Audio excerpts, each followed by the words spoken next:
ShotSpotter technology gives us very precise information so that officers do not waste time riding through the various blocks where the calls come from. So $1.8 million to get to an area very, very quickly and prevent additional gunfire and additional loss of life, to me, is a very small investment. It's a big difference to respond to a corner or a geographical area than it is to know that the shot came from the side of a building or behind a building or in front of a building within a 20 or 30-foot range. Tactically, that is significant. I've been there when the brass has been warm and the air was still full of gun smoke.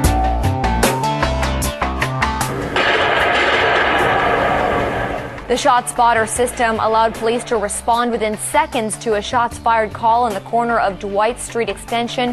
What these guys were going to do with full body armor on, fully loaded 9mm, ShotSpotter probably stopped a crime from being committed. Officers say the ShotSpotter not only helps them locate where shots are being fired, but it also assists them in mapping out where most of the incidents are happening, so they can put more manpower in that area. What this lets us to do is put more resources, directed patrol, in those communities on the times that this gunfire is occurring so that we can try to reduce the incidence of violence in the community.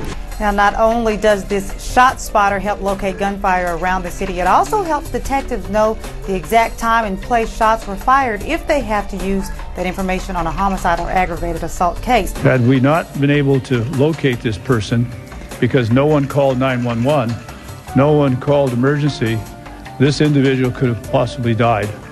So this technology has saved, at least last night, one life. When a gun is fired, it creates an acoustic shockwave, a sonic impulse radiating outward at 1,100 feet per second. The impulse strikes the highly sensitive sensors. To pinpoint the shot's location, the system then uses triangulation, a process measuring how much time it takes for the sound shockwave to reach each sensor. This information is then relayed to the sheriff's dispatch center, showing up as a red dot on the ShotSpotter screen. Those sensors are so accurate, they can tell where a gunshot was fired within 10 feet. And yes, they can tell the difference between a gunshot and a firecracker. But when a weapon is fired, the sensors can detect the shot and plot the location on a satellite map to within 25 meters of the exact spot, and notify the sheriff's dispatch center, all in mere seconds.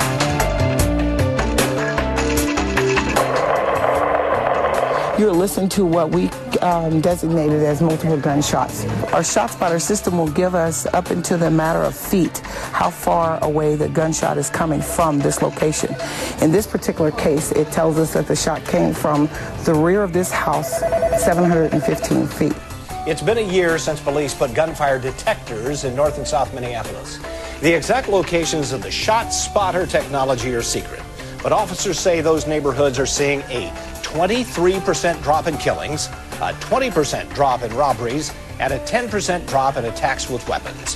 Violent crime is dropping throughout Minneapolis, but as Jason DeRusha reports, it's dropping faster around the ShotSpotters. ShotSpotter was first rolled out by the Century Station in Linwood, which patrols 13 square miles of southern LA County. Murders there are down 40% in the past 4 years. Deputies attribute much of that decrease to ShotSpotter. And also not the golden key, but it's definitely an added bonus, a good tool to have in our toolbox while we fight crime here in Oakland. Officer Roland Holmgren says with ShotSpotter, detectives can determine the caliber of gun, if more than one weapon was used, and the direction of shots. He says it saved lives, and that's worth the money.